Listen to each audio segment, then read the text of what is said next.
Listen, ladies and gentlemen, we have Utah Jazz basketball to discuss. I'm joined here by Eric. He is live from Salt Lake City, Utah. You already know what it is. How you doing today, Eric? You all right? Doing great. How about yourself, man? I can't call it. I'm doing very good. Now we had an unbelievable night of basketball. Now the Utah Jazz, our younger guys, they have made their debut. Walter Clayton, obviously Ace Bailey. If we looking down at the stat line tonight, you would even see that Isaiah Collier played well tonight. He has 7 points. Sansborough, he had 19. We had Kyle with 22. Cody Williams with 14. Ace Bailey, um, 8 points, 7 rebounds. He got taken out, pretty early in that fourth quarter. He didn't really play much, but we'll get to that. Mm. Walter Clayton, he looked really great. But VJ Edgecombe, he was explosive. What's your thoughts on this game? You was there live. Let everybody know your thoughts. It was an incredible game. The thing that was really interesting was that all the Jazz rookies, they got quite a few minutes this past season, past couple seasons, some of them, like Sensabaugh, for example. And so it's kind of a different scenario than what you get with the 76ers because, the 76ers, it was obvious that Edgecombe was the star and the main guy that was accomplishing things. But with the Jazz, everybody was so excited for Ace Bailey to take the court. But then you've got a lot of people with a lot of experience there, even though they're all rookies. And I think Ace Bailey, he made a really good debut, especially defensively. He had a pretty sick block during the game that everyone just went nuts over. But I think that Ace, he's incredibly talented. But I think that this game was kind of a good introduction for him to the NBA. That it's not going to just be easy. You got to jump in and hustle. And I felt like he did a good job of that tonight. I think the main issue with him was just shot selection. So outside of that, I'm super excited. Right. Yeah, like I said, Ace Bailey, he had definitely some bright spots, definitely some areas of to work on in his part. But the Jazz, they have a bright future. We brought up VJ Edgecombe tonight. 28 points, 10 rebounds, 4 assists, a steal, 2 blocks. I mean, he was everywhere. He He impacted was. every facet of the game. What did he look like live? Let everybody know. It was crazy.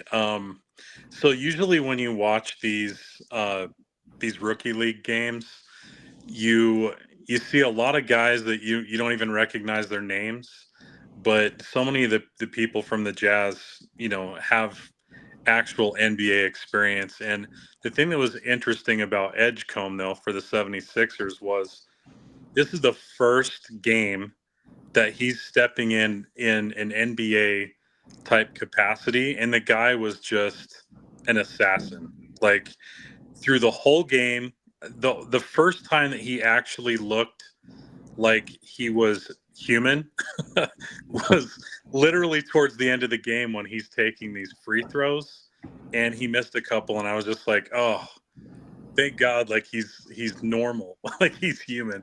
But I mean, his decision making skills, his court vision, his shot just looked so smooth. And it was obvious to me that he was not surrounded by a lot of premium talent, but he was able to get some pretty decent production out of those guys, but it was all him. And Right. so the fact that they were even in the game when you've got a whole Jazz team full of rookies that have, anywhere between brand new to 3 years experience. Here you got VJ Edgecombe, first day looking like he's NBA ready. Like he is ready to take the court. So I wouldn't be surprised. I mean, the 76ers have a lot of talent um, to play, but I wouldn't be surprised to see him, you know, them start giving him 10 to 15 minutes, even just the first month of games. So he looks so good. Like he will be a star. Yeah, He's got an X factor for sure. definitely worthy of that third overall pick. How do you feel like he'll fit with Maxie when he gets with the veterans? That's what I was trying to think, like how they would go together. You see, because I think Maxie's pretty awesome as well, and that goes without saying. But to see this guy dominate in his first game the way that he did, and granted, it's not the same level of play, but you don't expect somebody fresh off the draft to come in and just look like they just own the court. And that's how he looked. And they did lose, but we're talking a team that really didn't have any other reason to win, and he got them close. And so this guy's he's gonna do something. He's gonna be great. So Yes. It's so crazy how the draft worked out. Ace Bailey, it was a lot of riffraff with it, and he ended up drifting all the way fifth overall. I was mhm. watching Charlotte, as I'm analyzing play. I wanted Charlotte possibly to get VJ Edgecombe, but things didn't work out. How do you feel about Charlotte? Because they elected not to pick Ace Bailey, and then they end up going in that route of going with Con Knipple. How would you rate their draft? Gosh, I a lot of people really like Constantinople for that pick.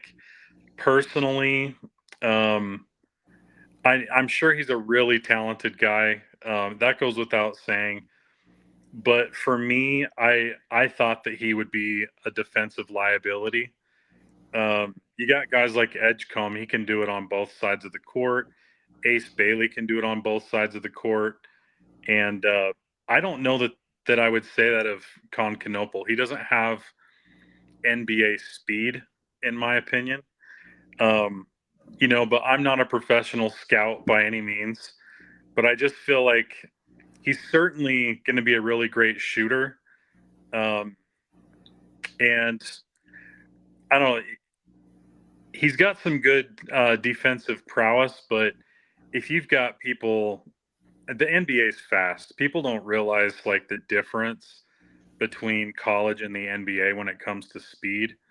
And I'm just going to go out on a limb and say that Constantinople, I see him being like a role player eventually in the NBA. I don't see um, it's still young, it's still early yet, but Right. I don't see it. I don't see going too far beyond that. Yeah, we'll see. But this definitely was a great start for the Utah Jazz. The Utah Jazz are not done. Speaking of Charlotte, they do take on Charlotte this Friday. So make sure you stay tuned. As Flight Sports, we will have news, updates, and more for you. I believe the next Jazz game that they do play will be on Tuesday, and the Utah Jazz take on the Oklahoma City Thunder. Make sure you subscribe for more news, updates, and more. This is not the last that we've seen of Eric. We're going to be discussing Utah Jazz basketball. I appreciate y'all. It's Flight Sports TV.